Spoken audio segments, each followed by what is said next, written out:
Sache que la soumission à Dieu et l'abandon total de sa volonté et à son discernement sont en réalité un don et une grâce.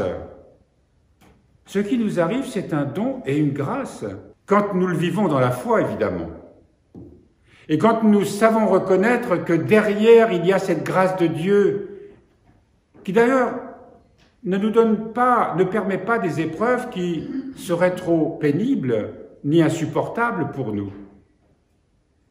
Dieu veille, à travers tout ce que nous vivons, à ce que les épreuves, souvent petites, nous soient bien adaptées. C'est là qu'on voit la tendresse de Dieu, qui pour nous conduire au bonheur, pour nous conduire à la paix profonde, pour nous conduire à la joie, pour nous conduire à la sainteté, nous ménage.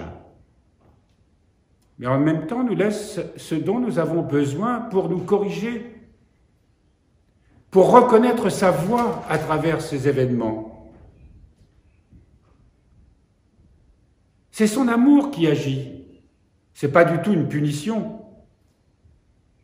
Dieu ne nous punit pas, il nous aime. Voyons sa tendresse, sa bienveillance, chaque fois que nous sommes affligés. Quelle qu'en soit la nature, quelles qu'en soient les circonstances. Et si nous acceptons toutes ces tribulations avec foi, alors commencera pour nous un vrai chemin de libération et on cessera de reprocher au monde entier ce qui ne va pas, de juger mon frère ou ma sœur, d'avoir un avis sur tout et sur rien, en se mettant toujours au-dessus des autres, sans s'en rendre compte, bien sûr. Pour obtenir ce don, cette grâce, nous avons besoin, avec la prière et la supplication, de la force confiante de la foi et de l'insistance du cœur, afin que Dieu ne nous livre pas à la correction à cause de notre obscurcissement et ne nous laisse pas à nos propres sagesses.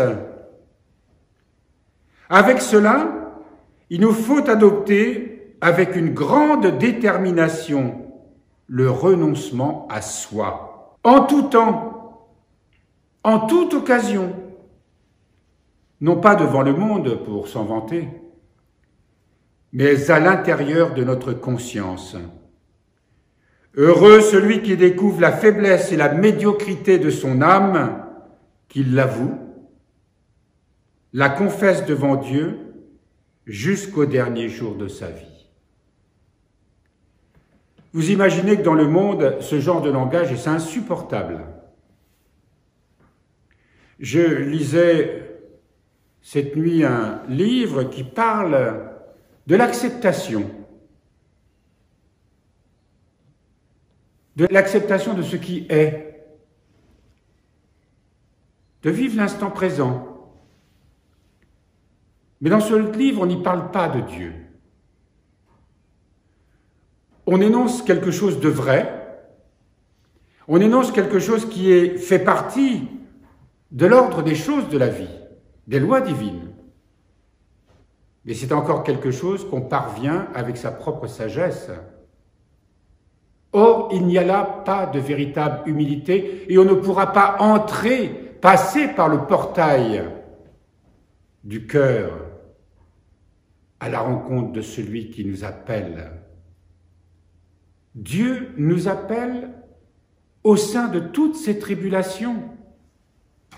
C'est une mise en marche vers une rencontre, vers une communion qui peu à peu nous transforme, qui peu à peu nous transfigure, qui peu à peu fait de nous des autres Christ, non pas à la manière du Fils de Dieu évidemment, mais nous devenons à ce moment-là véritablement amour et lumière comme lui.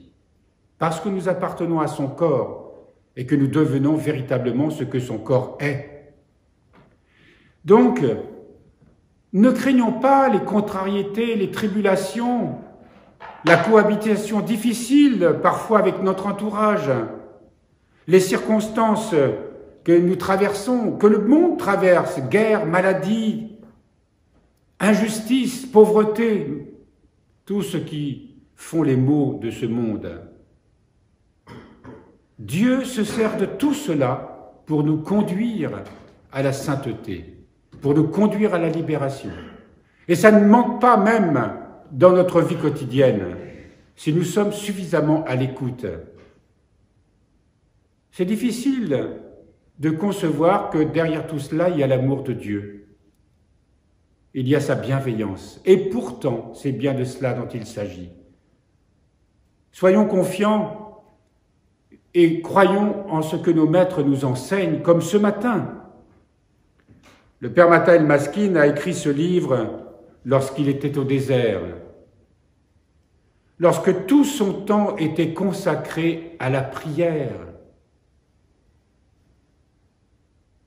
Et si l'on croit que vivre au désert c'est facile parce qu'on s'est retiré du monde, c'est tout le contraire. Parce que le diable ne laisse pas en paix ceux qui se retirent au désert. C'est au désert que Jésus a été tenté.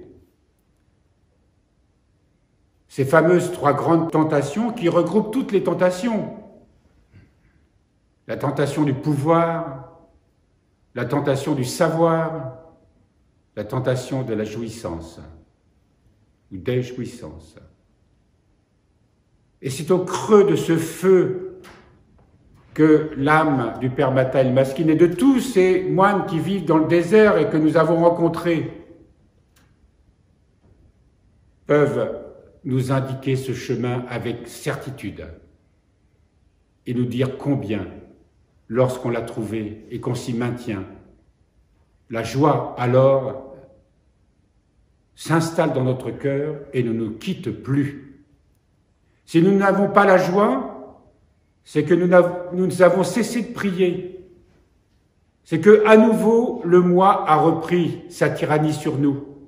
La joie est le signe certain de l'inhabitation de l'Esprit en nous et de notre collaboration avec lui.